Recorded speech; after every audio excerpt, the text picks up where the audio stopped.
Hello Digital Realm, it is Professor of Prompt, and today I will teach you how to get better answers from AI fast. If you watch 1 minute of this, you'll immediately get better results. Today we're starting with Grok. Most people's opinion of AI can change hourly, but the real issue is nobody ever taught us how to talk to it. Vague instructions, no structure, no context, so the answers feel random or generic. That's normal. Nobody explained this. I won't give you my magic prompts. However, I'll show you how to build them. Better prompts equals better AI. Here's the most common mistake everyone makes. They type very generic prompts. Write an email, explain this, help me with this.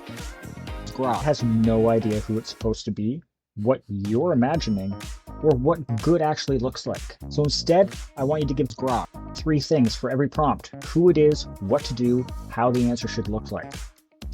So when we create any prompt, we have to remember to include these 3 minimum things: who it is, what to do, how the answer should look.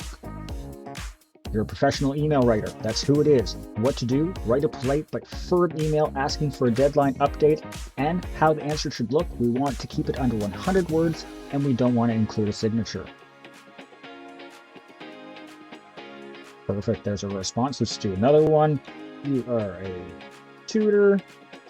Explain the concept of chess to a beginner. Use simple language and an example. Exact same idea, just different task. We asked it who it is, what to do, and how the answer should look. And look, there's an amazing response right there. Perfect.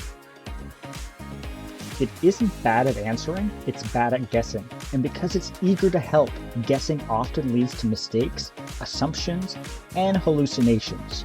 Here's the key takeaway again from this video. Tell Grok who it is, what to do, and how to respond. In the next videos, we'll turn this into a reusable prompt starters, so you never have to think from scratch again. I'm Professor Prompt, and I'm teaching you 1-minute tricks every day.